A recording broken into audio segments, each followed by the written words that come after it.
الحمد لله رب العالمين والصلاة والسلام على رسوله الكريم وعلى آله وصحبه أجمعين.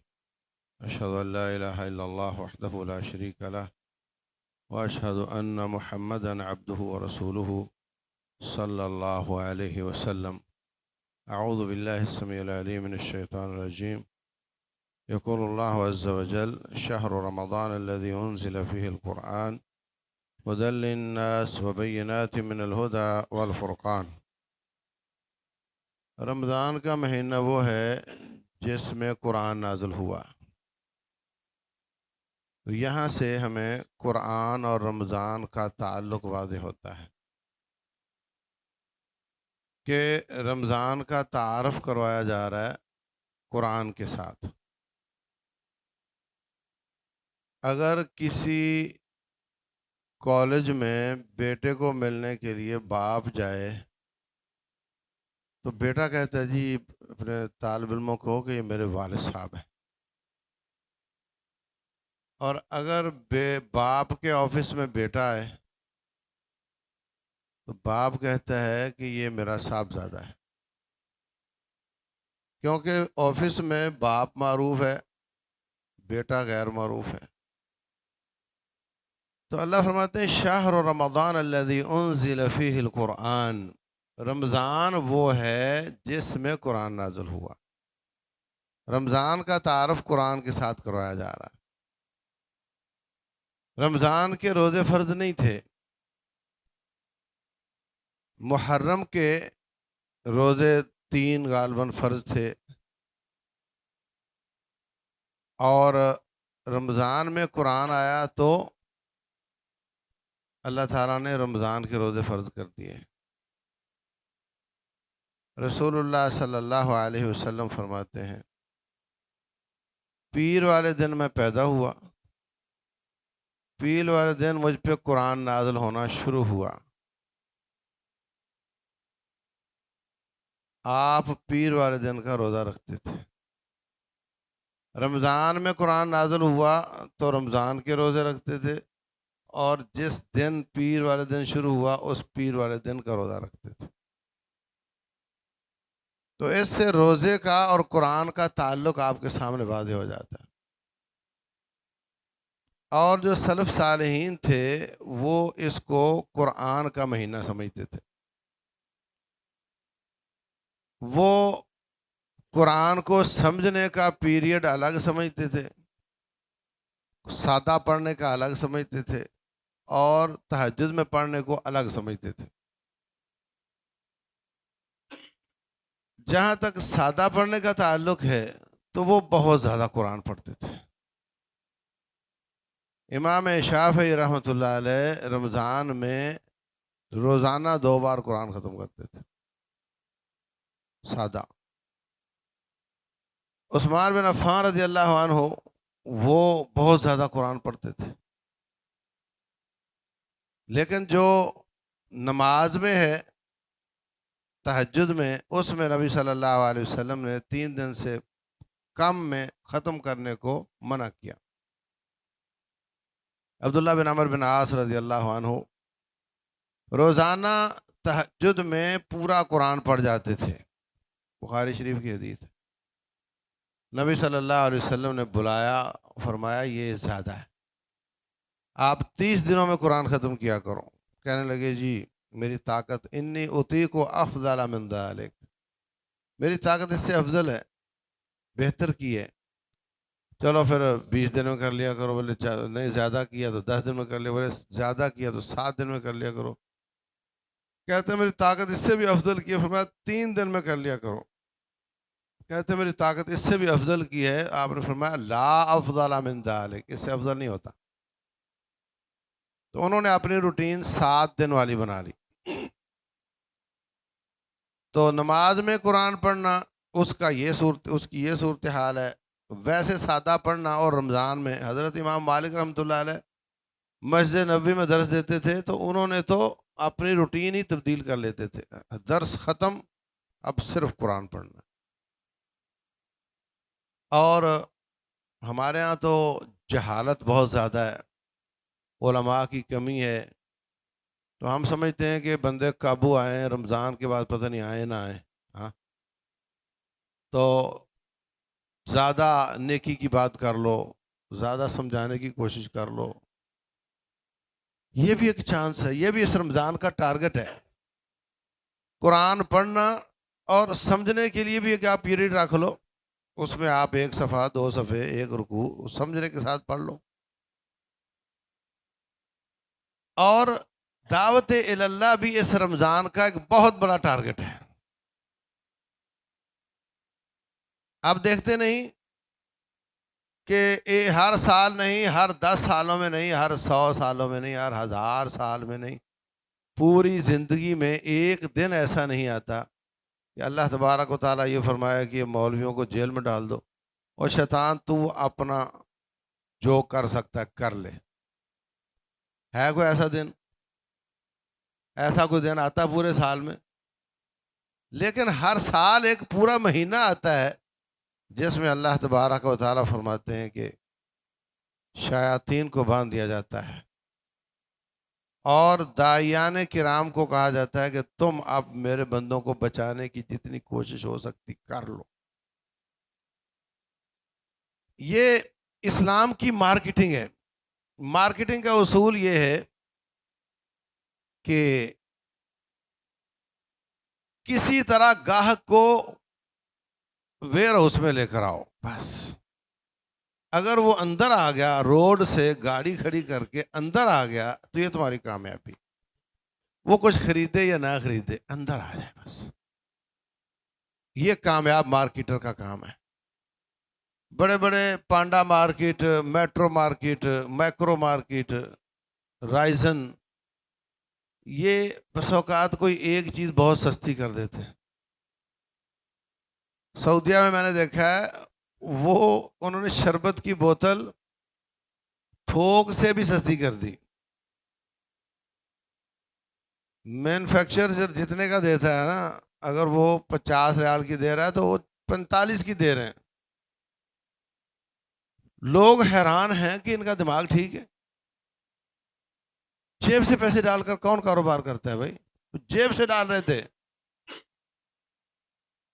اور اصل میں وہ مارکیٹنگ کا طریقہ ہے کہ لوگ آئیں گے بہت زیادہ، اندر آ گئے تو اس کو یاد آ جائے گا ہو یہ بھی چاہیے تھا مجھے، وہ بھی چاہیے تھا مجھے، وہ بھی چاہیے تھا، وہ لے جائیں گے. اس میں 5 ریال ڈالے تھے تو باقی چیزوں سے اپن کما لیں گے. اچھا اگر کچھ بھی نہیں خریدتا نا تو کم از کم جا کر 10 لوگوں کو بتائے گا تو ضرور کہ وہاں مارکیٹ ہے بھائی، کیا بات ہے، اس میں ہر چیز ایک جگہ ملتی ہے. یہ مارکیٹنگ. تو گاہک کو اندر لانے والا کام تو میرے مولا نے خود کر دیا ہے. اب دیکھ لو اتنی رونق رمضان سے پہلے ہوتی تھی؟ یہ کام تو رب نے خود کر دیا ہے. اندر تو آ گئے، اب ان کو اٹریکٹ کرنا، ان کو قابو کرنا، ان کو سنبھالنا، ان کا تزکیہ کرنا اور ایسا تقویٰ اور للہیت کا ذخیرہ بنا دینا کہ رمضان چلا بھی جائے تو وہ شیطان کے ساتھ لڑنے کے قابل ہو جائیں. یہ اصل ٹارگٹ ہے. انسان 3 طرح کے ہوتے ہیں. کچھ لوگ رحمان والے ہوتے ہیں اور کچھ شیطان والے ہوتے ہیں اور کچھ خود شیطان ہوتے ہیں. جو رحمان والے ہوتے ہیں وہ تو رمضان غیر رمضان میں آتے ہیں، اور جو خود شیطان ہوتے ہیں وہ رمضان میں بھی نہیں آتے. قرآن کی آخری آیت کیا ہے؟ سوچ کر بتاؤ گے؟ ہاں کیا مانا؟ کہ شیطان جنوں میں بھی ہے اور انسانوں میں بھی ہے. انسانوں والا شیطان دیکھا ہے آپ نے؟ جو جن تو نظر نہیں آتے، انسان تو آتے ہیں نا. وہ نہ اس کے سینگ ہوتے ہیں، نہ اس کی دم ہوتی ہے، نہ اس کے بڑے بڑے دانت ہوتے ہیں. وہ ہمارے گھر میں ہی پلتا ہے، ہماری تنخواہ سے ہی کھاتا ہے. وہ کسی کا شوہر ہوتا ہے، کسی کی بیوی ہوتی ہے، کسی کا باپ ہوتا ہے، کسی کا بیٹا ہوتا ہے. علامت اس کی یہ ہے کہ وہ رمضان میں بھی نہیں آتا. اور رب نے کرم فرمایا کہ وہ صرف سرکش شیطان باندھتا ہے، ورنہ یہ سارے باندھے ہوتے تو ہمارے پاس تو جیلوں میں گنجائش ہی نہیں تھی. اور تیسری قسم ہوتی ہے جو شیطان والے ہوتے ہیں، شیطان نہیں ہوتے. جب دیکھتے ہیں کہ شیطان کا کاؤنٹر بند ہے، پھر وہ رحمان کے در پہ آ جاتے ہیں.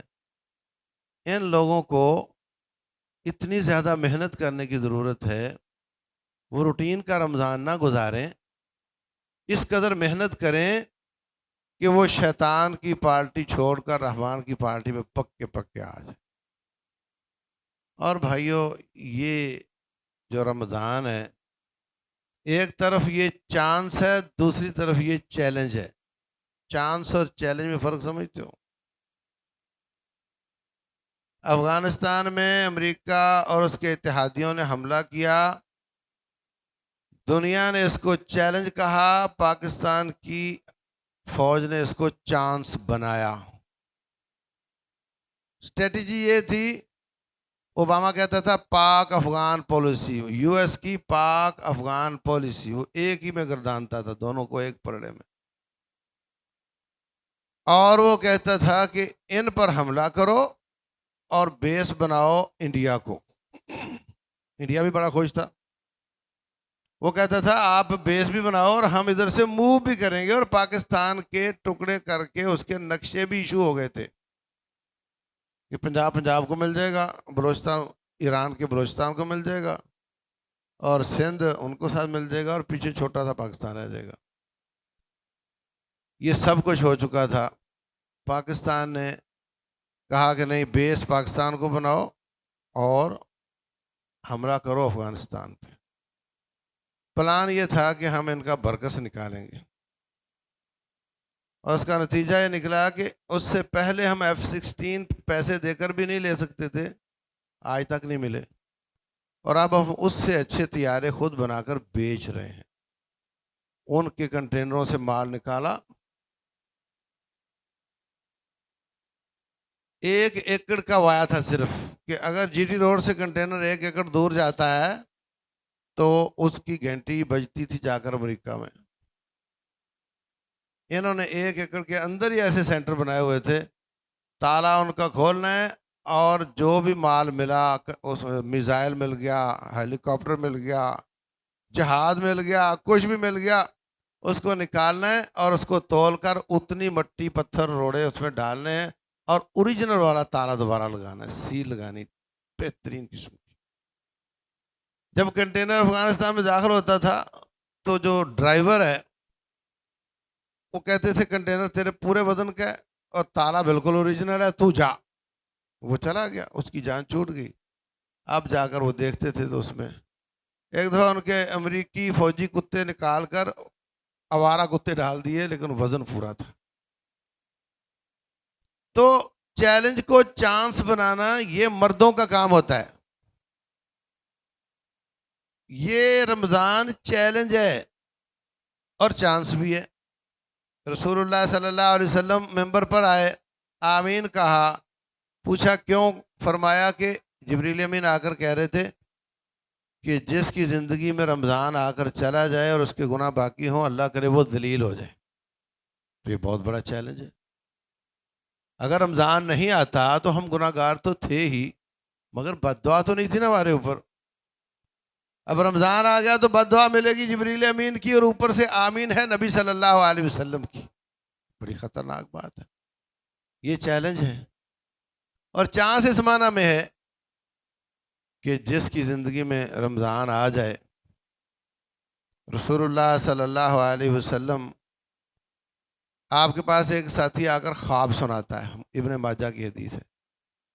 کہتا ہے جی ایک صحابی 1 سال پہلے شہید ہوا تھا، اور دوسرا اس کا بھائی ابھی پچھلے دنوں فوت ہوا ہے 4 پائی پر. میں دیکھ رہا ہوں دونوں جنت میں ہیں، مگر شہید ہونے والے سے فوت ہونے والے کا مقام زیادہ ہے. حضرت میں بڑا حیران ہوا ہوں. تو آپ نے فرمایا اس لیے کہ اس کی نیکیاں 1 سال پہلے رک گئیں، اور اس کی نیکیاں مزید 1 سال چلتی رہیں، اور اس میں رمضان آیا، اس نے راتوں کی قیام اور دن کے روزے رکھے، اس کی وجہ سے اللہ نے اس کا مرتبہ بلند کر دیا. تو یہ رمضان چانس بھی ہے. وہ بھی مجاہد تھا، یہ جو فوت ہوا یہ بھی مجاہد تھا، وہ بھی شہادت کا متلاشی تھا، یہ بھی. تو حدیث کے مطابق جو سچے دل سے شہادت مانگتا ہے اس کو بستر پر بھی مل جاتی ہے. تو اس کو انشاءاللہ بستر پر مل گئی، اور 1 سال کے رمضان کی وجہ سے اس کا مرتبہ بلند ہو گیا. تو بھائیو یہ چانس بھی ہے اور چیلنج بھی ہے. اب ہم پھنسے ہوئے ہیں، اب ہم پھنس گئے ہیں. اگر گناہ معاف نہ کروائے تو بد دعا ملے گی، اور اگر کروا لیے تو یہ رمضان ہمیں بہت بلندیوں پر لے جائے گا. تو کرنا پھر یہ ہے کہ توبہ کرنی ہے، توبہ کرنی ہے. توبہ کے آداب میں آپ کو بتا دیتا ہوں. یہ قاری صاحب دعا کر دو اور ہم آمین آمین یا اللہ معافی یا اللہ معافی، اس طرح نہیں ہوتا. اس کے کچھ آداب ہیں، کچھ طریقے ہیں توبہ کرنے کے، گناہوں کو معاف کروانے کے. نمبر 1، آپ جس گناہ سے توبہ کرنا چاہتے ہیں اس کو چھوڑ دیں. اگر کسی کا نافرمان بچہ سوری کرنے آئے، ابا سوری کرتا ہوں، اور ساتھ گالی بھی دے، کہا اب ابا مجھے معاف کر، پھر گالی دے دے، معافی ملے گی؟ پہلے تو گالیاں بند کر، گستاخیاں بند کر، پھر سوری کر. تو رب ذوالجلال کی درگاہ میں ہم پہلے وہ گناہ چھوڑیں جس سے توبہ کر رہے ہیں، پھر ہم توبہ کریں. اور جب چھوڑنا ہے تو پھر پہلے اس کو ریلائز کرنا ہوگا کہ ہاں میں یہ کرتا ہوں تو چھوڑ رہا ہوں نا. اعتراف کرنا اور اس پر شرمندگی کا اظہار کرنا، فخر نہیں، تکبر نہیں. کتنی باتیں ہو گئیں؟ 2. نمبر 1 چھوڑ دے، نمبر 2 شرمندہ ہو، اقرار کرے اور عزم کرے کہ میں آئندہ نہیں کروں گا. توبہ تو اسی کو کہتے ہیں نا. اللہ فرماتے ہیں وَإِنِّي لَغَفَّارٌ لِمَن تَابَ وَآمَنَ وَعَمِلَ صَالِحًا ثُمَّ اهْتَدَىٰ. میں بخشتا اس کو ہوں جو توبہ کرے، عقیدہ ٹھیک کرے، اعمال درست کرے، پھر ہدایت والی زندگی گزارے، تو اس کو میں معاف کر دیتا ہوں. ایسے نہیں کہ بس ٹھیک ہے فراڈ کیا اور بعد میں گھپلا کیا اور بعد میں درود تنجینا پڑھ لیا تو 80 سال کے گناہ معاف ہو. یہ تماشا نہیں ہے، اس طرح نہیں ہوتا. تو اعتراف کرے، شرمندہ ہو، گناہ چھوڑ کر آئے، آئندہ نہ کرنے کا عزم کرے، اور اگر وہ حقوق العباد سے متعلق ہے تو اس کا حق واپس کرے. میرے عزیز بھائیوں، گناہ کو بہت دل چاہ رہا ہو نا تو پھر ایسا گناہ کرنا چاہیے جس سے واپسی ممکن ہو. میں بہت پریشان ہوتا ہوں کہ ایک گنے کی ٹرالی جا رہی ہے اور ایک بندہ پیچھے سے گنے کھینچ رہا ہے. ہوتا ہے نہیں ایسے؟ اگر کل اس کو توبہ نصیب ہو جائے تو ٹرالی کہاں سے تلاش کرے گا واپس کرنے کی؟ کبھی ہم نے سوچا؟ کئی لوگ کہتے ہیں جی میں گاڑی میں بیٹھا اور کلیکٹر ادھر آیا تو میں ادھر چلا گیا، کلیکٹر ادھر گیا تو میں ادھر آ گیا، میں نے اس کو کرایہ دیا ہی نہیں. وہ اپنی بہادری بتا رہا ہے. اگر اس کو توبہ نصیب ہو جائے اس گاڑی کو کہاں سے تلاش کرے؟ جو لوگ بجلی چوری کرتے ہیں، ایک علاقے کے فیڈر میں جتنا بل آتا ہے 1 میٹر آپ کے گھروں کے آگے لگے ہوئے ہیں اور 1 مین میٹر وابڑا والوں کے پاس لگا ہوا ہے. آپ کے پورے ریجن میں اگر ان کا بل بنتا ہے 5 لاکھ روپیہ اور جو آپ سب کے بل ہیں وہ 4.5 لاکھ کے آئے ہیں، ان کی بجلی سرو ہوئی ہے 5 لاکھ کی اور بل آئے ہیں 4.5 کے، تو 50,000 وہ سب پر تقسیم کر دیتے ہیں. وہ تو پیسے پورے کر لیتے ہیں.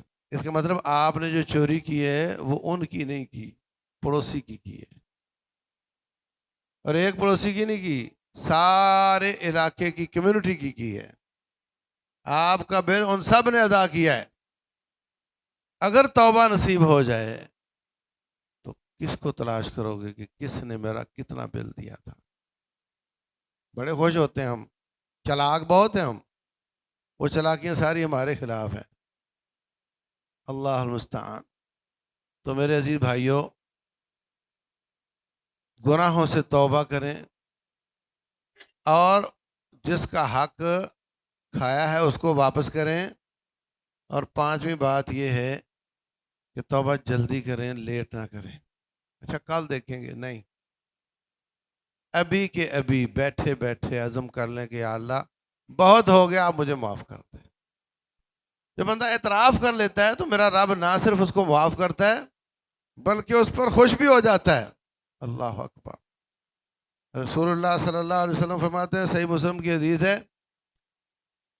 بندہ کہتا ہے رب انی اذنبت ذنبا فاغفر لی، یا اللہ میں نے گناہ کر لیا، مجھے معاف کر دے۔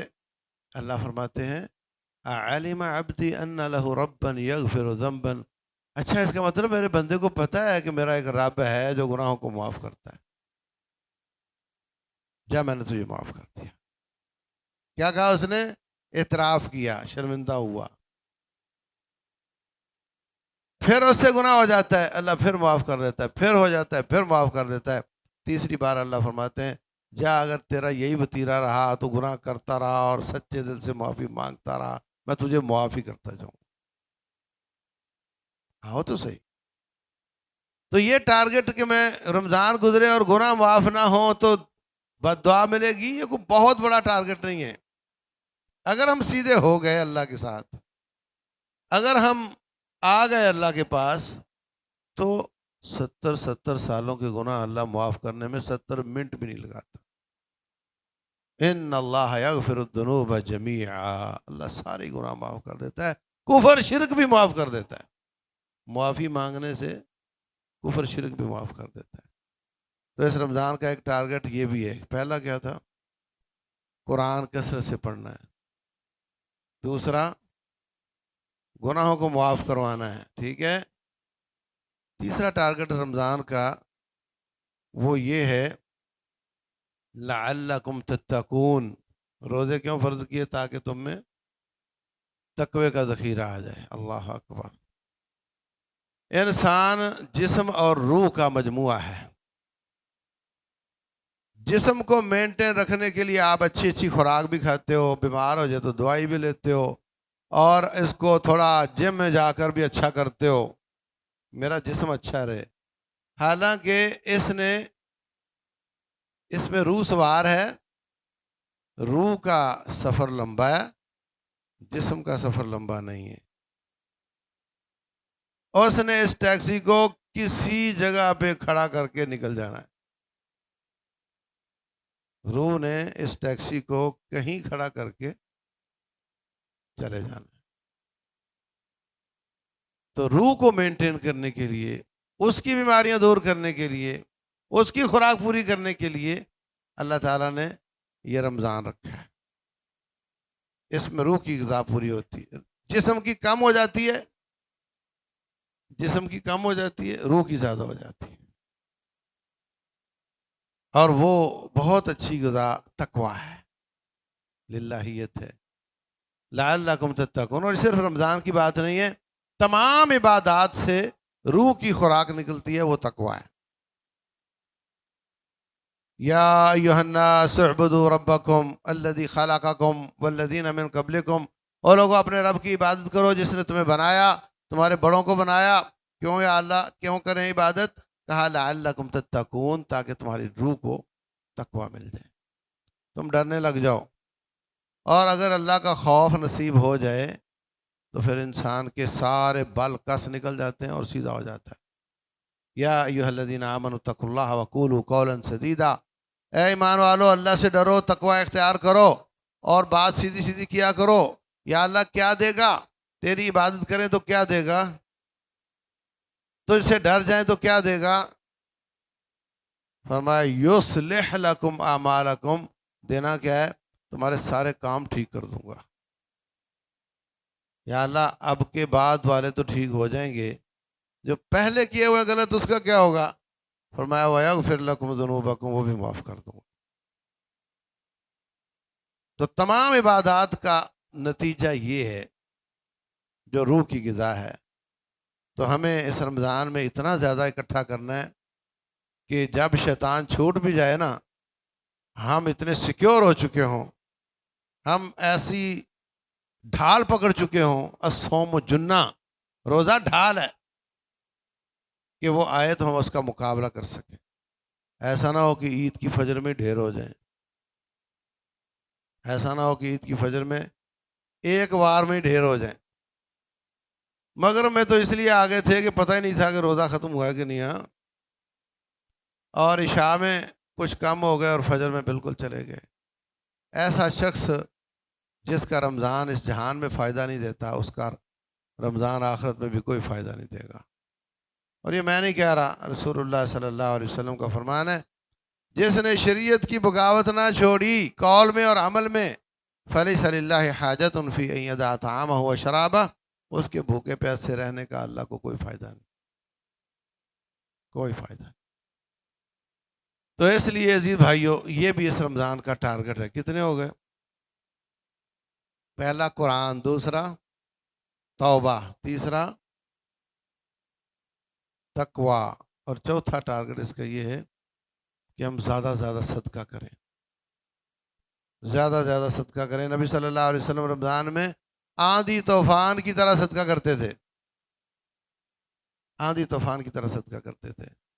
بھائیو، ہمارے ٹوٹل مال ہمارے پاس ہیں، ٹوٹل گھر ہمارے سلامت ہیں، اور فلسطینیوں کے ٹوٹل ڈسٹرائے ہو چکے ہیں اور مال ان کے ختم ہو چکے ہیں. وہ ہم سے آر سی سی بنگلو نہیں مانگ رہے، کپڑے کا خیمہ مانگ رہے ہیں. کسی نے مطالبہ کیا ہمارے گھر بنا دو، وہ کہتے خیمہ دے دو. ہمارے پاس 100% ہے، ہم اگر 5% بھی دے دیں نا تو ان کا بڑا گزارا ہو جاتا ہے، اور اس سے ہم سیکیور ہو جاتے ہیں. اللہ اس طرح کی مصیبتیں ہم سے ٹال دیتا ہے.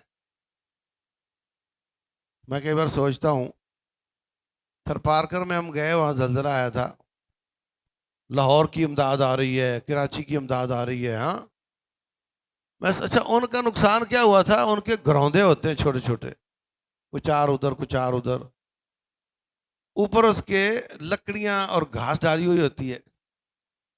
تو زلزلے سے کیا گرنا تھا، اس کا کوئی خاص نقصان نہیں ہوا، لیکن لوگ آ گئے مدد کرنے کے لیے. میں سوچ رہا تھا کہ اللہ کی شان ہے کہ تھر پہ زلزلہ اور کراچی اور لاہور مدد کر رہا ہے. اگر یہ زلزلہ لاہور کراچی میں ہو تو تھر والے تو مدد کے لیے نہیں آتے. یہ حالت تیری تقسیم کیسی ہے؟ ان کو زلزلے سے آزما لیا اور ان کو پیسہ دینے کے ساتھ آزما لیا، دونوں پاس ہو گئے. تو کسی علاقے میں مصیبت آئے نا تو پھر تھوڑا روٹین سے ہٹ کر کرنا چاہیے تاکہ اللہ تعالی ہمیں معاف فرما دے، ہم پر وہ دن نہ آ جائیں جو ان پر آئے ہیں. تو اس رمضان میں ہمیں یہ کام بھی کرنا چاہیے. اور آخری بات یہ ہے کہ اگلے 11 مہینوں میں انہی عبادات کو کم کر کے کنٹینیو کرنا چاہیے. یہاں روزانہ روزہ رکھتے ہو تو اگلے 11 مہینوں میں مہینے میں 3 روزے رکھنے. رسول اللہ صلی اللہ علیہ وسلم فرماتے ہیں عبداللہ بن عمر بن عاص کو، تم مہینے میں 3 روزے رکھا کرو، اللہ تمہیں 30 کا اجر عطا فرمائے. رکھیں گے انشاءاللہ. یہاں بہت قرآن پڑھتے ہو نا، تو 11 مہینوں میں ایک نماز کے ساتھ ایک صفحہ قرآن پڑھ لیا کرو کم از کم. کیوں بھائی، مشکل ہے؟ قاری صاحب کتنا وقت لگتا ہے ایک صفحے پہ؟ 1 منٹ لگ جائے گا، 2 لگ جائیں گے، بس پڑھیں گے. ڈھیلے ہو گئے ابھی سے، ابھی تو آیا نہیں وہ. ہاں بھائی، 1-2 منٹ مانگ رہا ہوں آپ کو ایک نماز کے ساتھ، کیا مشکل ہے اس میں؟